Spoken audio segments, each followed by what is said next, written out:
민주당 장경태 의원입니다. 추행은 없었습니다. 이 사건은 데이트 폭력 사건입니다. 남친이란 자의 폭언과 폭력에 동석자 모두 피해자이자 일부 왜곡 보도로 사안이 변질됐습니다. 무고와 데이트 폭력은 매우 중대한 범죄입니다.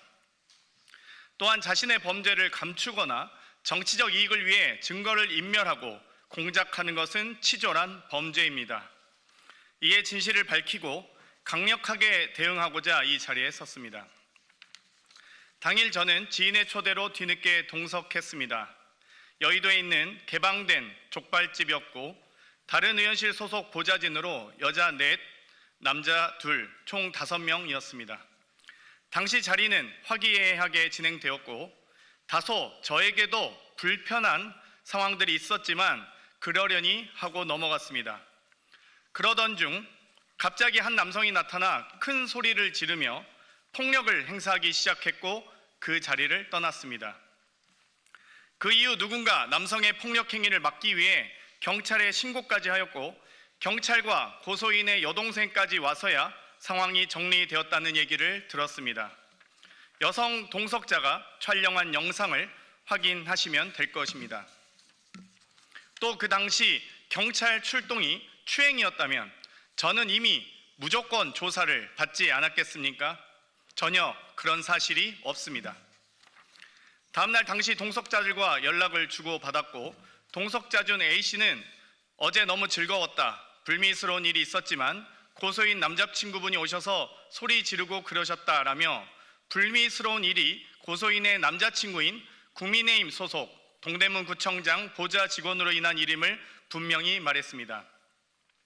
또 B씨도 같이 자리해 주셔서 감사했고 덕분에 더 즐거웠다. 다음에 또 보자는 대화를 나눴습니다. 위의 카톡 내용만 보더라도 당시 주변인들이 만류했다는 고소인의 주장은 전혀 다른 내용으로 사실이 아님을 명백히 알 수 있습니다. 고소인은 그 다음날 남자친구의 감금, 폭행 때문에 출근도 못했고 동료들은 고소인을 데이트 폭력 피해자로 걱정했다고 합니다. 실제로 데이트 폭력에 대해 신고는 할 건지, 진단서는 떼었는지, 집은 안전한지 등 취지에 걱정을 해주고 고소인도 일단 신고하겠다고까지 답변했다고 합니다. 이 정황들은 모두 추행과는 관계가 없으며 당시 실제 발생한 사건은 폭행, 도찰, 데이트 폭력이었다는 사실을 보여줍니다. 이후 남친의 제보로 TV조선의 취재가 시작되었고 오히려 고소인은 기자에게 몰래 찍힌 영상이다. 영상이 공개되면 고소하겠다라며 피해가 없었다는 취지로 말했습니다. 이는 고소장의 추행 주장과는 정면으로 배치됩니다. 그 이후 남자친구는 여성 비서관들에게까지 전화하며 위협을 가했다고 들었습니다. 오히려 이 사건의 본질은 고소인 남자친구의 데이트 폭력이자 동석한 여성 비서관에 대한 폭언과 위협, 몰래 촬영한 불법 영상입니다. 남자친구는 영상 촬영이 장난이었다고 했지만 누구의 동의도 없이 촬영된 그날의 영상도 데이트 폭력의 한 부분일 수 있습니다. 앞으로 무고 및 추가 영상이 있는지에 대하여 경찰 수사 과정에서 밝혀져야 할 것입니다. 다음 날에도 폭언 폭력으로 인한 무단 결근이 있었고 보좌진과의 대화에서도 남자친구의 데이트 폭력에 대한 걱정이 전부였고 심지어 정신적 치료까지 받는다는 얘기를 들었었습니다. 그럼에도 무려 1년이 넘은 지금 고소장이 제출되었고 그 의도와 동기를 의심할 수밖에 없습니다.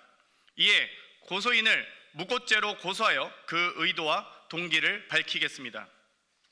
또한 저에게 폭력을 행사하고 데이트 폭력을 행사한 고소인의 남자친구인 국민의힘 소속 동대문구청장 보좌 직원을 고소 및 고발합니다.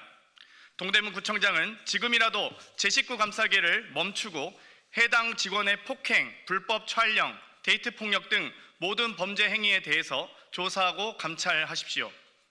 무분별한 보도로 심각하게 명예를 훼손한 TV조선에 대해서도 언중에 제소합니다. 동일한 영상을 2차례 보도하면서 첫 보도에는 고소인이 제 어깨에 손을 올리는 장면을 모자이크로 숨겼고 다시 보도하면서 제 팔이 마치 고소인 쪽을 향한 것처럼 확대 왜곡했습니다. 두 영상은 동일한 영상이며 추행한 사실이 전혀 확인되지 않았습니다. 오히려 확연히 드러난 것은 고소인이 제 어깨에 손을 올리고 있는 장면입니다. 또 동일한 영상에 음성을 추가해 제대로 들리지도 않고 동작에도 맞지 않으며 고소인의 음성인지조차 확인되지 않은 소리를 악의적으로 편집하여 아니 왜 거기에 라고 단정하고 자막 처리했습니다. 이쯤 되면 이건 보도가 아니라 연출입니다. 영상 판독 등 가능한 모든 수단을 활용해 진실을 밝히겠습니다. 최초 진술을 들은 TV조선 황모 기자도 증인 요구하겠습니다. 기자로서 양심이 있다면 당시 고소인과의 통화 녹취를 공개하시기 바랍니다. 또 취재 중 데이트 폭력을 충분히 인지했을 텐데 데스크에 보고는 했는지 어떤 경로로 묵살한 것인지 여부에 대해서도 밝혀주시기 바랍니다. 더불어 저로 인해 정신치료를 받은 것처럼 보도한 동아일보에 대해 언중에 제소합니다. 해당 치료가 남친의 데이트 폭력으로 인한 것이었는지 진료 기록바 내용부터 경찰 출동 일지부터 확인하시기 바랍니다. 고소인의 허위 주장을 무분별하게 보도하거나 근거 없이 기자의 뇌피셜, 상상으로 보도한 부분에 대해서 언중이 제소 등 가능한 모든 조치를 취하겠습니다. 지금까지 고소인의 입장에서만 보도하신 만큼 추행은 일절 없었고 데이트 폭력만 가득했던 대화를 지금까지 보도한 만큼 꼭 보도해 주시기 바랍니다. 한 사람의 인생과 삶과 명예를 무너뜨리는 것은 매우 중대한 범죄입니다. 이미 증거는 충분합니다. 저는 무고, 폭행, 데이트 폭력, 불법 촬영 등 모든 불법에 대하여 민형사상 책임을 끝까지 묻고 진실이 규명되도록 무관용의 원칙으로 가능한 모든 조치를 다하겠습니다. 혼신의 힘을 다해서 진실을 밝히겠습니다. 감사합니다.